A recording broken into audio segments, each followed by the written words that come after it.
Que a graça e a paz do Senhor seja sobre a sua vida, você que está assistindo nesse dia essa devocional, e eu gostaria de compartilhar com você o precioso alimento da palavra de Deus que se encontra lá em Provérbios capítulo 3, verso 5 e 6, diz assim: Confia no Senhor com todo o teu coração e não te apoies no teu próprio entendimento.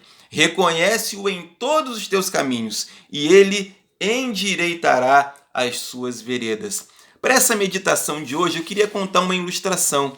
Conta-se que numa cidadezinha do interior, onde a pena para determinados crimes era a pena de morte, houve um assassinato.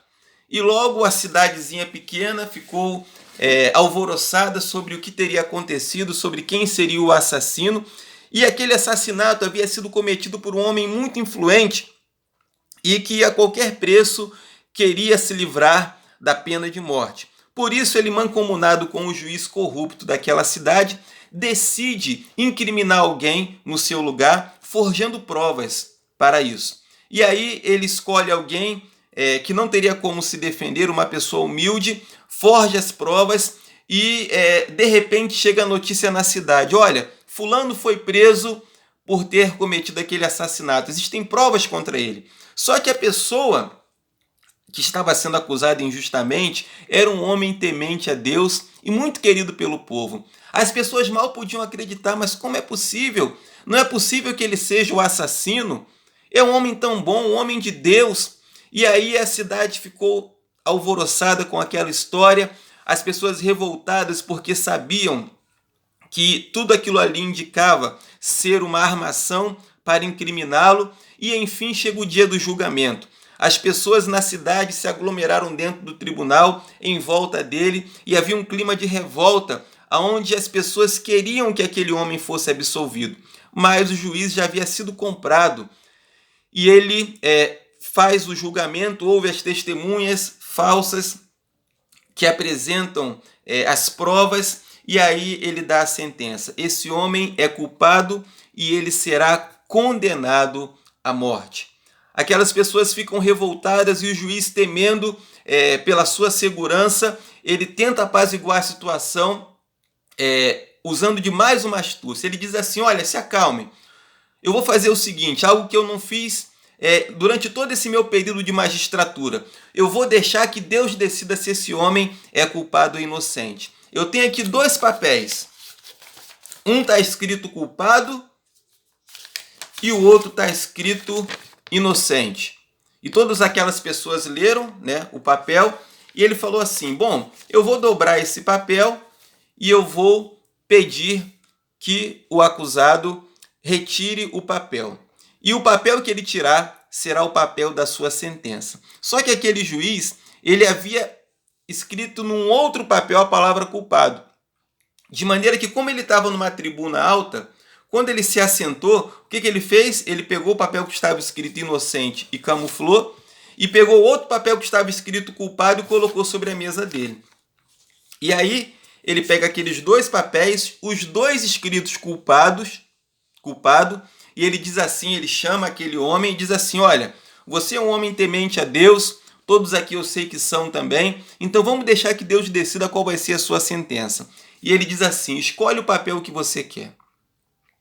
E aquele homem, pressentindo que se tratava de mais uma armação, ele clama a Deus ali em alguns segundos, e ele pega o papel da mão daquele juiz e come o papel. E as pessoas atônitas ficam observando aquele homem mastigando o papel e engolindo, e o juiz pergunta: por que você comeu o papel? Era para que você abrisse ele, para que nós soubéssemos a sua sentença. E aí aquele homem sabiamente diz assim para o juiz: olha, eu decidi que o papel que eu comi vai ser o papel que vai determinar a minha sentença. E como é que a gente vai saber qual foi o papel que eu comi? É só o senhor abrir a sua mão e mostrar para as pessoas o que está escrito nesse outro papel que sobrou. E aquele juiz, muito contrariado, irado, mas tendo que manter as aparências, ele pega aquele outro papel que estava na sua mão, e o que estava escrito nele? Culpado. Logo, o papel que ele comeu estava escrito o quê? Inocente.